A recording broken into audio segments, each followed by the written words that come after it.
Os que já abriram aí no Evangelho de João, digam amém. Capítulo 3, nós vamos ler os 21 primeiros versos. Havia um fariseu chamado Nicodemos, uma autoridade entre os judeus, e ele veio a Jesus à noite e disse: Mestre, sabemos que ensinas da parte de Deus e ninguém pode realizar os sinais milagrosos que estás realizando, que estás fazendo, se Deus não estiver com ele. Em resposta, Jesus declarou: digo-lhe a verdade, ninguém pode ver o reino dos céus de Deus se não nascer de novo. Perguntou Nicodemos: como alguém pode nascer sendo velho? É claro que não pode entrar pela segunda vez no ventre de sua mãe e renascer. Respondeu Jesus: digo-lhe a verdade, ninguém pode entrar no reino de Deus se não nascer da água e do Espírito. O que nasce da carne é carne, mas o que nasce do Espírito é Espírito. Não se surpreenda pelo fato de eu ter dito: é necessário que vocês nasçam de novo. O vento sopra onde quer, você o escuta, mas não pode dizer de onde vem nem para onde vai. Assim acontece com todos os nascidos do Espírito. Perguntou Nicodemos: como pode ser isso? Jesus disse: você é mestre em Israel e não entende essas coisas? Asseguro-lhe que nós falamos do que conhecemos e testemunhamos do que vimos, mas mesmo assim vocês não aceitam o nosso testemunho. Eu lhes falei de coisas terrenas e vocês não creram. Como crerão se lhes falar de coisas celestiais? Ninguém jamais subiu ao céu, a não ser aquele que veio do céu, o Filho do Homem. Da mesma forma como Moisés levantou a serpente no deserto, assim também é necessário que o Filho do Homem seja levantado, para que todo o que nele crer tenha vida eterna. Porque Deus tanto amou o mundo, que deu o seu Filho unigênito, para que todo o que nele crer não pereça, mas tenha a vida eterna. Pois Deus enviou o seu Filho ao mundo, não para condenar o mundo, mas para que este fosse salvo por meio dele. Verso 18. Quem nele crê não é condenado, mas quem não crê já está condenado, por não crer no nome do Filho unigênito de Deus. Este é o julgamento. A luz veio ao mundo, mas os homens amaram as trevas e não a luz, porque as suas obras eram más. Quem pratica o mal odeia a luz e não se aproxima da luz, temendo que as suas obras sejam manifestas. Mas quem pratica a verdade vem para a luz, para que se veja claramente que as suas obras são realizadas por intermédio de Deus. Curva a sua cabeça, feche os seus olhos, vamos orar mais uma vez.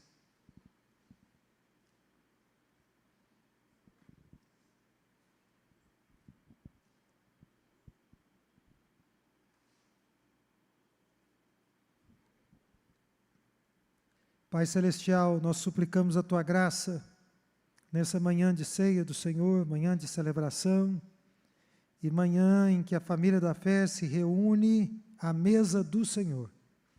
Que o Senhor possa falar aos nossos corações, abrir o nosso entendimento, mostrar-nos claramente a Tua boa, agradável e perfeita vontade. Essa é a nossa súplica, em nome de Jesus. Queridos irmãos, então, meditando nesse texto, vamos pensar no tema a caminho do reino de Deus. Nicodemos, esse homem proeminente, ele veio ao encontro de Jesus, diz o texto, à noite. Talvez para que o encontro que ele iria ter com Jesus não fosse tão notório na sociedade judaica. Mas o que é mais importante é que ele veio a Jesus. Independente do horário, do dia, da forma, ele veio a Jesus. Ele veio ao encontro de Jesus. E nós devemos, nessa manhã de ceia, nos identificar com este homem chamado Nicodemos, nos identificar com ele nas nossas dúvidas e, quem sabe, também na nossa disposição de buscar a Jesus. Nicodemos, ele certamente havia ouvido Jesus publicamente. Quando Jesus ministrava as multidões, talvez ele estava ali no meio, entremeado, ouvindo as palavras de Jesus, mas ele quis mais. Ele quis um contato pessoal. Ele quis um encontro pessoal com o Senhor Jesus Cristo. E ele quis abrir o seu coração a Ele. Eu penso que o Nicodemos se aproximou de Jesus com a mente aberta, com o coração aberto, para ouvir tudo aquilo que Jesus iria falar com ele. E ele fez aqui, diz o nosso texto, uma introdução notável, não é verdade? Ele fez uma introdução muito bonita. Mas o Senhor Jesus Cristo, sabedor de todas as coisas, vai direto ao ponto, ao âmago da questão. E ele vai abordar um assunto que é fundamental, era fundamental para Nicodemos e é fundamental para toda a humanidade, que é o acesso ao reino de Deus. É sobre isso que Jesus vai conversar com o Nicodemos. E era sobre isso que o Nicodemos precisava ouvir naquela noite. Jesus disse, olha aí na sua Bíblia, ninguém pode ver o reino de Deus se não nascer de novo. Quem aqui quer ver o reino de Deus? Levante a sua mão. Acho que todo mundo aqui manifestou que quer ver o reino de Deus. E quem quer ver o reino de Deus? Isso significa que você quer entrar no reino de Deus. Porque se você não entrar lá, você não vai ver. Isso significa desfrutar do reino de Deus. Vivenciar as coisas que desde a eternidade Deus tem preparado para o seu povo. E Jesus foi contundente, só existe um modo do ser humano entrar no reino de Deus. Então, no diálogo com aquele mestre de Israel, porque Nicodemos era um mestre, era um doutor em divindade, digamos assim, Jesus deixou claro que o reino de Deus não é acessado pela religiosidade. Jesus deixou claro que o reino de Deus só pode ser acessado pelo novo nascimento.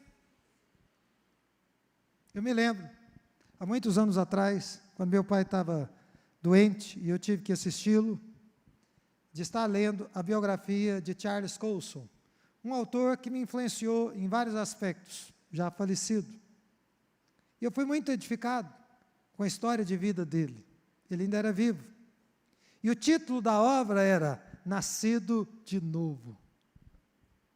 Porque ele conta, em resumo, como ele se tornou um jovem brilhantemente intelectual, se tornou assessor do presidente americano e depois foi para a cadeia. E na cadeia, ele teve um encontro com o Senhor Jesus Cristo. E saiu daquele lugar proclamando o Evangelho em todas, ou na maioria das cadeias a que ele teve acesso do mundo. Um homem intelectualmente brilhante, mas desenvolveu um ministério com prisioneiros, porque soube o que significava ser um prisioneiro. Nós também precisamos aprender aqui, nesse texto, nessa manhã de ceia do Senhor, sobre dificuldades. Talvez as dificuldades mais comuns que impedem as pessoas de entrarem no reino de Deus. E esse texto, ele nos mostra sobre essas dificuldades. Eu peço a Deus que antes de nós comermos do pão e bebermos do cálice, nós tenhamos consciência dessas verdades e que o Senhor nos dê a graça de darmos, quem sabe, o primeiro passo, ou alguns passos a mais, para podermos, então, ver o reino, entrar no reino e desfrutar do reino de Deus e de tudo aquilo que o Senhor Deus tem preparado para nós. Amém?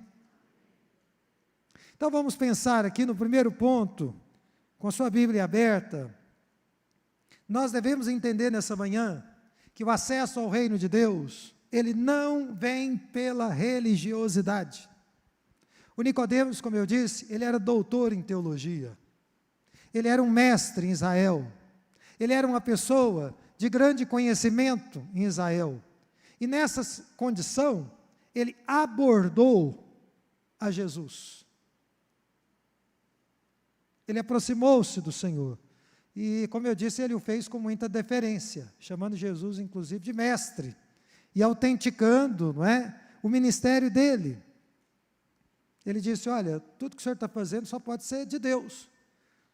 Porque só uma pessoa que vem de Deus pode fazer as coisas que o Senhor tem feito. Ele admitiu que os milagres que Jesus realizava eram uma evidência de Jesus como sendo o Filho de Deus. Apesar disso, apesar de dizer muitas verdades, ele manifestou ali uma abordagem puramente religiosa. Muitas pessoas se aproximam de Jesus da mesma maneira, da mesma forma. Tratam a Jesus como mestre, tratam a Jesus como realizador de milagres, admiram a sua vida, admiram a sua obra, tudo que ele fez, mas não se abrem para as mudanças necessárias que Jesus requer de suas vidas. Mudanças que primeiro devem ser no coração e depois exteriorizadas, e não o inverso. Uma pessoa, quando se torna discípulo de Jesus, ele não muda primeiro as vestes dele e depois o coração, é exatamente o contrário. Primeiro há uma mudança radical no coração, para depois haver uma mudança exterior. Com isso, irmãos, nós precisamos entender que a religiosidade por si só, ela não basta, porque ela acaba produzindo um modo de vida religioso, artificial e inautêntico, que só imita, que só faz imitação a uma vida com Deus. Há muito tempo atrás eu li, já comentei isso outras vezes aqui na igreja, sobre pesquisas que os oncologistas, especialmente que trabalham em laboratório, fizeram com as células cancerígenas. E eles descobriram que o modus operandi das células cancerígenas é que elas procuram imitar as células saudáveis. Mas qual é o resultado desse exercício, dessa ginástica toda das células cancerígenas? Elas fracassam. Elas não conseguem imitar as células saudáveis. Assim é a religiosidade, tentando imitar uma vida com Deus, tentando imitar uma vida cristã. Ela resulta em fracasso. Não vai produzir nada. Nós nos tornamos apenas religiosos, frequentadores da igreja. Com isso, eu quero dizer a vocês que o acesso ao reino de Deus não vem pela religiosidade. Amém? Em segundo lugar, o acesso ao reino, ele vem pelo novo nascimento. Isso está explícito no nosso texto, especialmente a partir do versículo 3, se você quiser conferir, até o 8, pelo menos. Porque Jesus confrontou aquela abordagem religiosa do Nicodemos. Diz o texto no verso 3. Em resposta, Jesus declarou: digo-lhe a verdade, ninguém pode ver o reino de Deus, senão nascer de novo. E ainda, no verso 5, ninguém pode entrar no reino de Deus, senão nascer da água e do Espírito. O Nicodemos, mesmo com a mente aberta, sendo doutor em divindade, ele aproximou-se do Senhor, sendo um judeu ortodoxo, como ele era, acreditando talvez, que por causa dessa ascendência religiosa, o lugar dele no reino de Deus já estava garantido. Talvez ele pensava que as credenciais dele de acesso ao reino já davam por certo a sua entrada no céu. Muito provavelmente esse era o pensamento dele.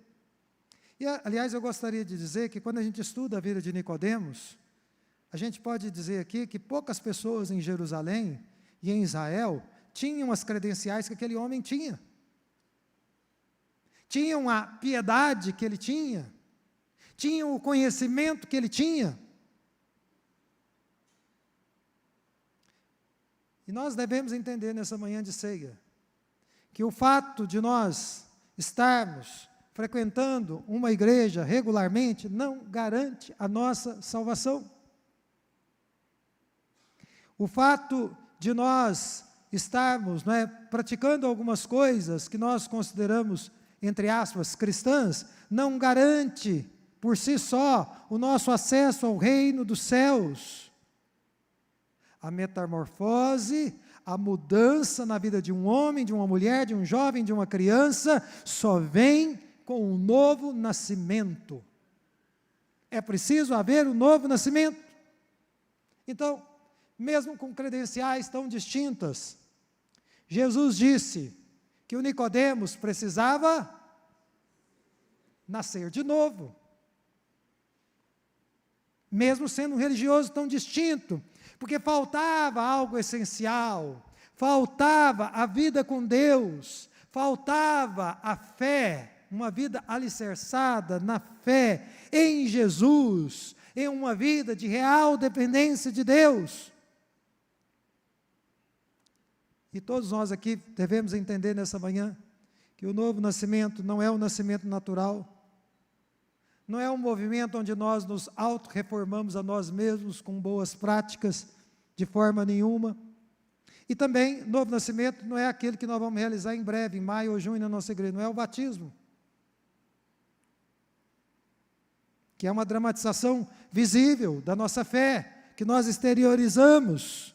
Antes, é uma obra exclusiva do Espírito Santo de Deus, que é realizada no coração humano, e é uma obra invisível. Nós não estamos vendo, mas Deus está agindo. Deus está operando na vida daquela pessoa. Veja o verso 4. Perguntou Nicodemos, como alguém pode nascer sendo velho? Era o caso dele. É claro que não pode entrar pela segunda vez no ventre de sua mãe e renascer.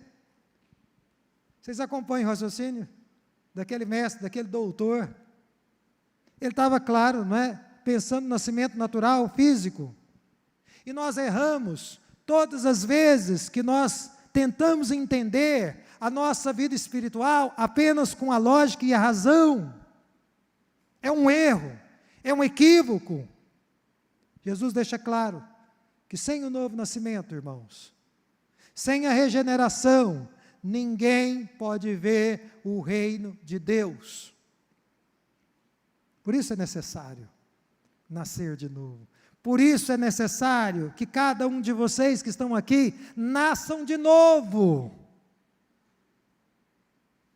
como resultado de uma obra exclusiva do Senhor Jesus Cristo. Veja o verso 6. Jesus diz que o que nasce da carne é carne, mas o que nasce do Espírito é Espírito. Todos nós viemos a esse mundo pelo nascimento natural, mas é necessário, se queremos acessar o reino de Deus, um novo nascimento.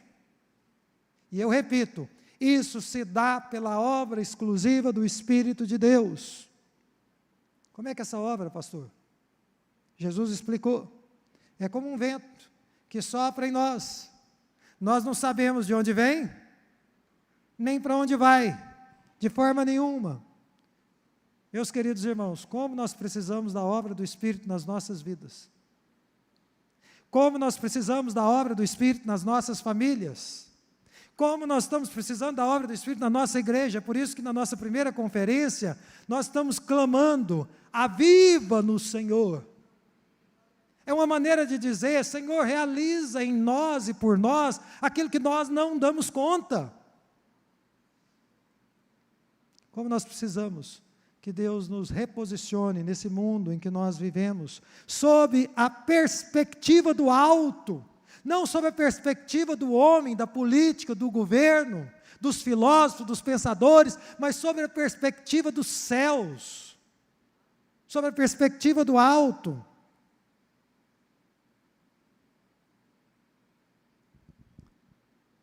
Como Jesus usou essa comparação, essa analogia da obra do Espírito com o vento, Ele estava, claro, querendo dizer que o novo nascimento é um evento sobrenatural, sobre o qual nós não temos nenhum controle, e sobre o qual nós não conhecemos tudo, nós não sabemos de todas as coisas, mas nós podemos sentir os seus efeitos. Nós não sabemos de onde o vento vem, nem para onde ele vai, mas nós sentimos que ele refrigera a nossa pele, a nossa epiderme, não é verdade? A gente sente o vento. Quando Deus está realizando a sua obra na vida de uma pessoa, ou na nossa própria vida, a gente sente isso, a gente percebe isso, isso é percebido e sentido por todos. Então, o acesso ao reino vem pelo novo nascimento. Agora, existem dificuldades que as pessoas têm. E João, cheio do Espírito Santo, ele nos apresentou aqui algumas dificuldades que nós vamos meditar muito rapidamente. Nós podemos ressaltar aqui pelo menos 4 dificuldades que as pessoas têm para acessar o reino dos céus, e elas estão embutidas nesse diálogo de Jesus com Nicodemos. Primeiro, conhecimento teológico sem vida. Jesus confrontou Nicodemos, veja aí no verso 10. Você é mestre em Israel e não entende essas coisas? Foi um confronto. O Nicodemos era e continua sendo o exemplo, o retrato de muitos que até conhecem a palavra de Deus, que até conhecem a Bíblia, até conhecem as Escrituras, mas o cotidiano está divorciado, está separado da fé, como se isso fosse possível. Conhece as Escrituras, tem a ortodoxia, mas a vida cristã está longe, está apartada. Esse é o tipo de anomalia que produz o que nós chamamos de cristianismo nominal, que faz com que as pessoas se afastem da fé, que produz escândalo no nosso meio e junto aos de fora. Então, conhecimento teológico, por mais excelente que seja, sem vida pessoal, prejudica o acesso ao reino de Deus. Em segundo lugar, incredulidade diante do testemunho de Jesus, porque a verdade sobre a salvação estava e estará sempre em Jesus. Eu sou o caminho e a vida, Ele é o caminho, e é somente nele que há a salvação. Portanto, nós precisamos depositar a fé nele. Veja que Jesus colocou aí no versículo 12, não foi por acaso. Ele estava conversando com Nicodemos. Eu lhes falei de coisas terrenas e vocês não creram. Como crerão se lhes falar das coisas celestiais? A linguagem de Jesus, ela é sempre acessível a todos nós. E quando nós ouvimos o Evangelho de Jesus Cristo, nós nos tornamos, segundo o apóstolo Paulo, indesculpáveis diante de Deus. A verdade, irmãos, é que Deus tem sempre alguma coisa a mais a falar conosco. Deus está sempre querendo nos enriquecer, nos edificar, além daquilo que nós temos, além daquilo que nós sabemos. Mas nem sempre nós crescemos espiritualmente por causa da nossa incredulidade, porque nós realmente não cremos que Ele é a resposta para todas as nossas necessidades. Esse tipo de postura incrédula dificulta, obstrui o acesso ao reino de Deus. Por que as pessoas estão seguindo para longe de Deus? É porque não creem em Jesus, no seu poder, na sua obra, na sua santidade, na sua justiça, e por isso vão trilhando um caminho à parte. E nesta incredulidade nós tendemos a resistir a Jesus. Eu nunca me esquecerei do texto que eu li do Dr. Jim Packer, que ele diz que nós somos cristãos pigmeus porque temos uma visão de um Cristo pigmeu, no seu livro Teologia Concisa, que eu recomendo também a vocês. Ou seja, nós temos um cristianismo pequeno, porque nós não prestamos atenção na grandeza da glória de Deus, porque nós banalizamos o Senhor Jesus Cristo, nós banalizamos o Rei dos Reis, o Cordeiro de Deus, que tira o pecado do mundo. Jesus declarou aqui nesse texto, veja o versículo 13: ninguém jamais subiu ao céu, a não ser aquele que veio do céu, o Filho do homem. Eu quero repetir para vocês, irmãos, não há novo nascimento sem fé na pessoa de Jesus. E é por meio da pessoa de Jesus que nós experimentamos o novo nascimento. Jesus é o único remédio para a nossa natureza pecaminosa e para os nossos pecados do dia a dia. É por isso que Jesus foi direto, cirúrgico com Nicodemos. Veja o verso 14 e 15. Ele disse: da mesma forma como Moisés levantou a serpente no deserto, assim também é necessário que o Filho do Homem seja levantado, para que todo aquele que nele crê tenha a vida eterna. Jesus foi levantado primeiro na cruz, e depois ele foi levantado, assunto, às alturas, à direita de Deus Pai. A nossa vida cristã começa quando nós começamos a olhar para Jesus, a Cristo crucificado e a Cristo exaltado. Agora, isso significa tirar os olhos de nós mesmos, tirar os olhos do homem, daquilo que o homem está fazendo meramente, e colocar os nossos olhos em Jesus. Os nascidos de novo vão seguir por suas vidas, olhando para o Cristo crucificado, e para o Cristo que triunfantemente subiu aos céus. Amém?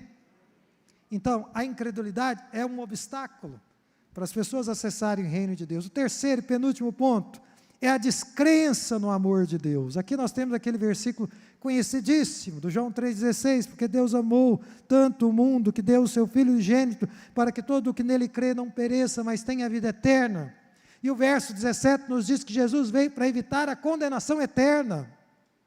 Jesus veio para evitar o perecimento humano inevitável. Mas ele tinha e tem o poder de evitar o que parece ser inevitável. Jesus foi, e será sempre, a maior prova de amor, do amor de Deus pelo ser humano.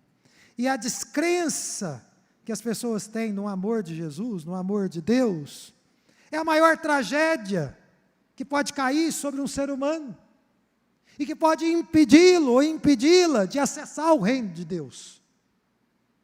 É alguém dizer assim: não, Deus não me ama nada, Ele nunca se interessou por mim, Ele está pensando em outras coisas mais importantes. Isso é incredulidade. O homem e a mulher, quando recebe a Jesus, se humilha e diz: Senhor, eu não sou nada, mas eu recebo o Teu amor. Eu recebo.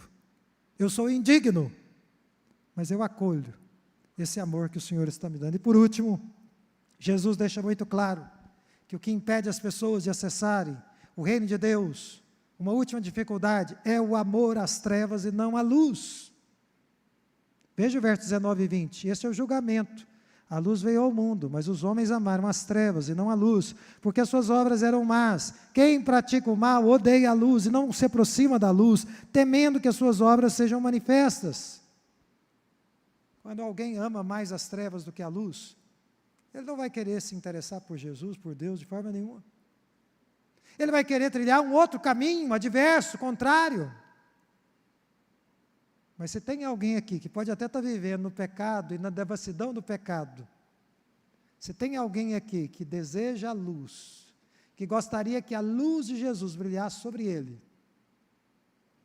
ou sobre ela, essa luz está disponível hoje para brilhar e para dissipar todas as trevas.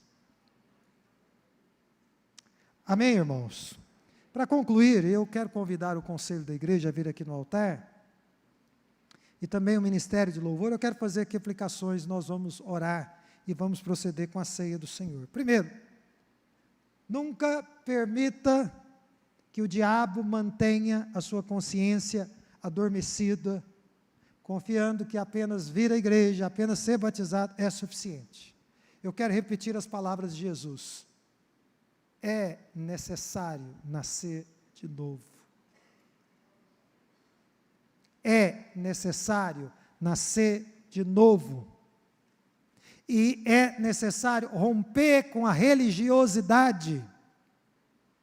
O caminho para o reino de Deus passa por um relacionamento pessoal com o Senhor Jesus Cristo. Inevitavelmente. Em segundo lugar, as dificuldades mais comuns que impedem as pessoas de seguir rumo ao reino de Deus, ao reino dos céus, como nós vimos, é o conhecimento sem vida, é a incredulidade na pessoa de Jesus, é a descrença no amor de Deus, é o amor às trevas, às coisas do mundo. Tudo isso é um obstáculo. Eu apelo a vocês para romperem com essas dificuldades, ou então para dizer para Deus: Senhor, eu quero romper, eu desejo, arde no meu coração um desejo por romper com esses embaraços. E por último eu quero terminar dizendo, o que nós estamos querendo pensar na nossa primeira conferência, o novo nascimento é obra de Deus. Eu sou pastor aqui na igreja, mas eu não tenho poder de produzir conversão nenhuma. Quem converte o coração de crianças, adolescentes, jovens, adultos, casais e idosos é o Espírito Santo de Deus apenas. Ele é o único que tem poder para fazer isso. Mas você tem o privilégio de desejar isso para você. Vamos ficar em pé nesse momento. Curva a sua cabeça. Feche os seus olhos. E fale com Deus por um instante. Fale com Deus nesse momento em resposta à palavra de Deus. Reagindo à palavra de Deus. Diga para Jesus, quem sabe: Senhor, eu quero nascer de novo. Espírito Santo, transforma meu coração endurecido num coração de carne. Ou quem sabe você teve um encontro com Jesus há algum tempo, mas está preso a esses obstáculos que o mundo oferece, que a vida oferece. E você pode orar: Senhor, remove esses embaraços, remove isso que está me prendendo de me aproximar de Ti e de viver aquela vida que o Senhor planejou na eternidade para mim. Queridos irmãos, nosso tempo nesse mundo é curto, é breve, é necessário, é urgente que nos posicionemos na presença de Deus. E o momento é agora, é hoje mesmo. Pai Santo, estamos na Tua presença. E as palavras que o Senhor disse a Nicodemos estão ecoando nas nossas mentes e corações. É-vos necessário nascer de novo.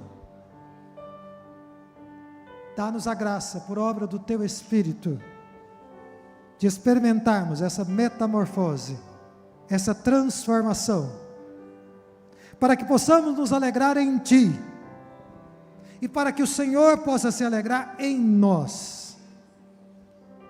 Transforma o nosso coração, para o louvor da Tua glória, em nome de Jesus.